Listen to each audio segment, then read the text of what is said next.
Muy buenos días, mi nombre es Ulises Tino Álvarez y hoy estoy grabando un video a manera de exposición para la materia Geometría Analítica. Voy a exponer unos conceptos de geometría analítica y trigonometría analítica. Esto es para mi segundo proyecto de la materia Geometría Analítica.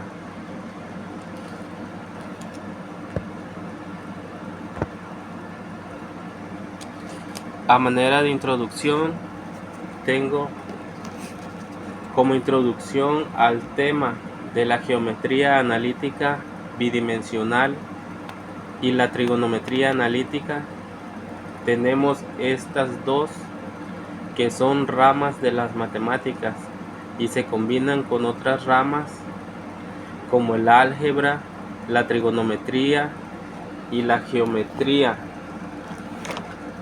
para poder estudiarlas y conocer diversas formas, tanto como para saber sus lados como sus ángulos. Estas dos disciplinas se pueden utilizar también en el campo laboral, como en la ingeniería y la arquitectura, entre otras. La geometría analítica. Como primer concepto tenemos el plano cartesiano. Dice que el plano cartesiano es un sistema de coordenadas compuestos por dos rectas perpendiculares. El horizontal llamado eje de las abscisas, que sería el eje X, y la recta vertical o eje de las ordenadas, que sería el eje Y. Estas dos se cruzan en el centro y pues eso nos da el plano cartesiano.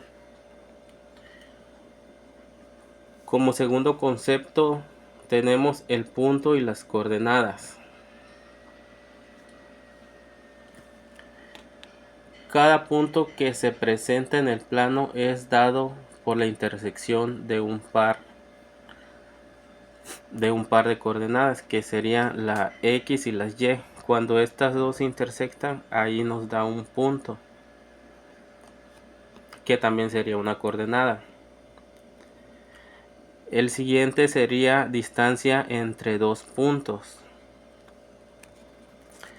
Para poder calcular esto se utiliza una fórmula que se basa en la teoría de Pitágoras, que es entre paréntesis x1, x, y1, se cierra paréntesis y se abre paréntesis otra vez y es x elevado a la 2 y y elevado a la 2.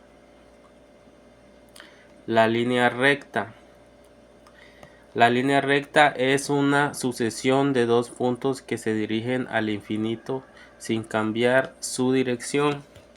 Pues es una línea que se traza ya digamos hacia la derecha, sería hacia el infinito positivo, o hacia el otro lado que sería hacia el infinito al negativo.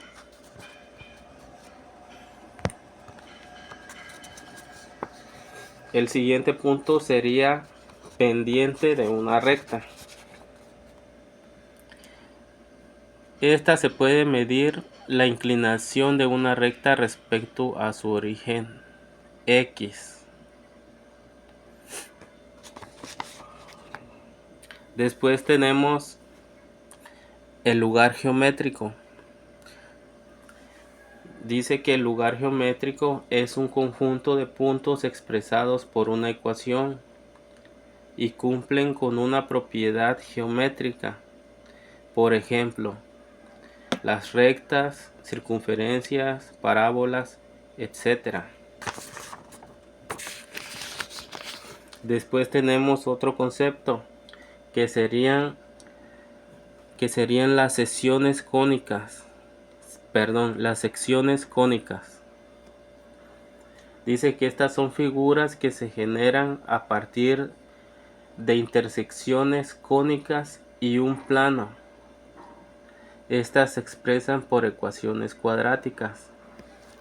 Que las ecuaciones cuadráticas son las que nos dan esas secciones cónicas. Por ejemplo, el círculo, una elipse, una parábola, una hipérbola. Todas esas nos dan una sección.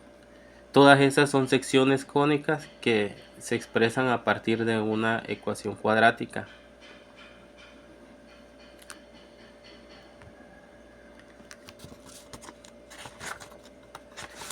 Ahora entramos al tema de la trigonometría analítica. Funciones trigonométricas. Dice que la trigonometría analítica es la rama de la matemática que usa las técnicas algebraicas como funciones trigonométricas y las combina, tales como seno, coseno, etc. También estudia los lados y ángulos de los triángulos, rectángulos y examina sus identidades trigonométricas respecto al eje X y Y. La trigonometría analítica utiliza un sistema de coordenadas como el plano cartesiano de la geometría analítica.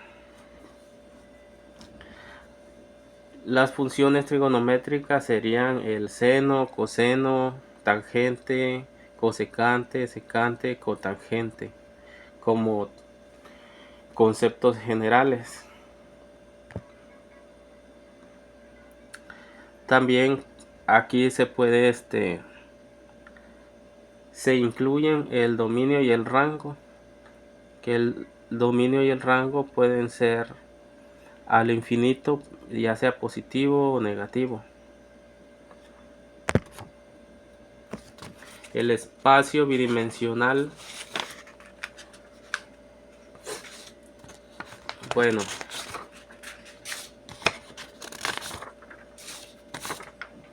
en el espacio bidimensional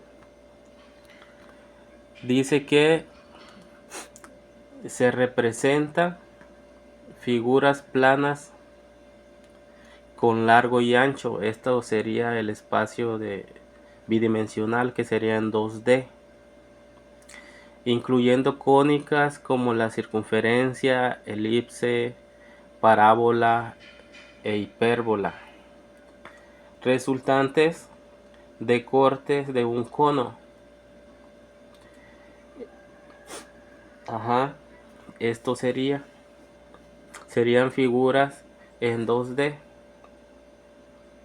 que se representan o surgen de un corte de otra figura, que sería un cono. Y pues el espacio tridimensional ahora sí que es algo como en 3D. Anteriormente eran figuras planas en 2D y ahora se le añade una profundidad o se le añade otra coordenada. Podría ser una coordenada Z, permitiendo el volumen y formas sólidas como esferas y cilindros.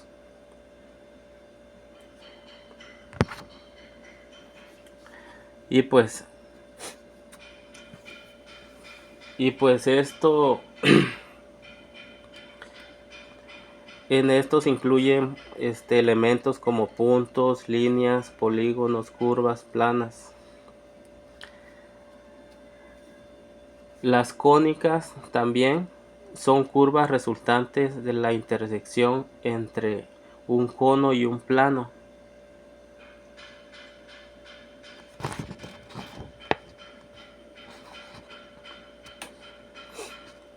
Y pues sí, el espacio tridimensional nos da cómo ubicar puntos en el espacio, en el plano cartesiano, utilizando cuerpos sólidos, perfiles, vértices, aristas, caras. que nos dan los cuerpos geométricos como esferas, cilindros, conos, cubos, prismas.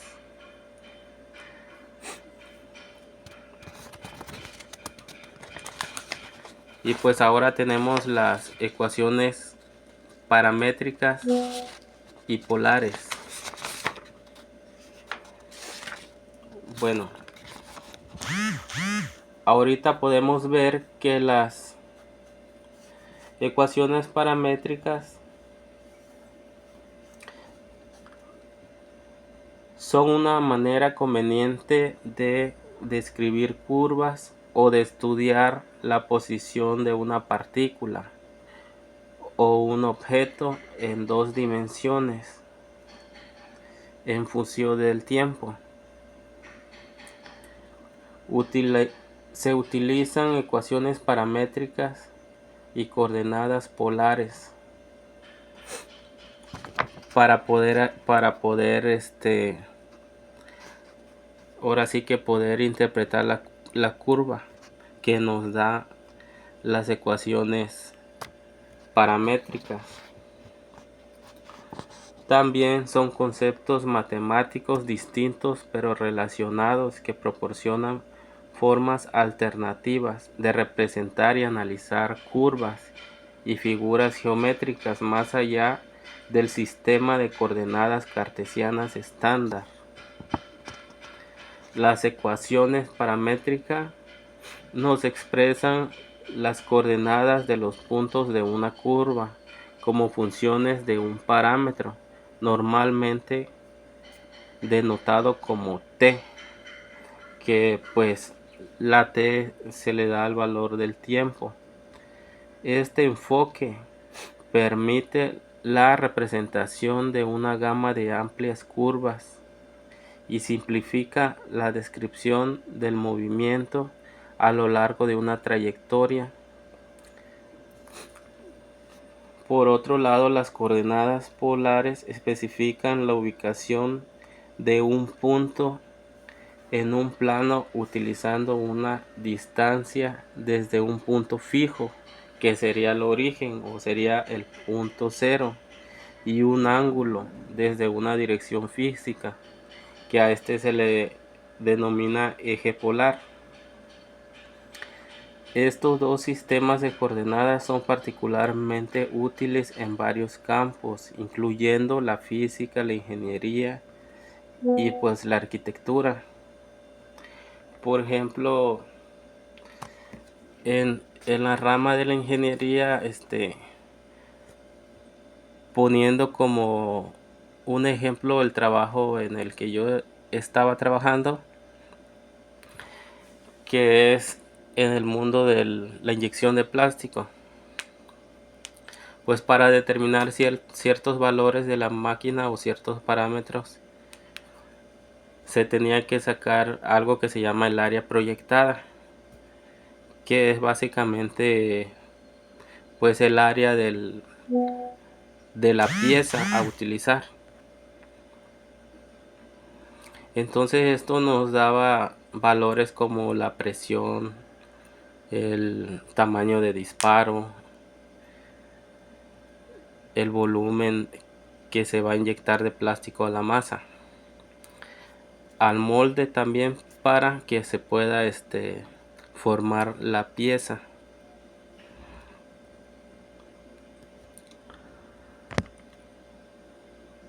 Y pues por último pues tengo las referencias,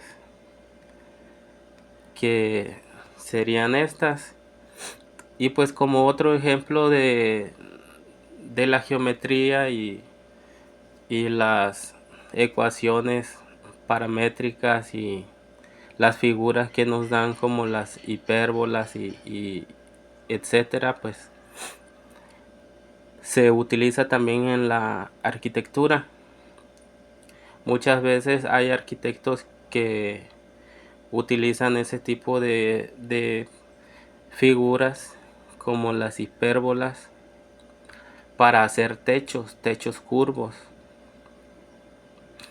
Y hay otros arquitectos que utilizan pues ahora sí que la geometría simple para representar sus obras o sus edificios con figuras geométricas como los rectángulos, los cuadrados, los círculos. Bueno, pues muchas gracias. Este sería mi video. Espero que esté bien. De antemano, una disculpa por cualquier inconveniente o alguna cosa mala.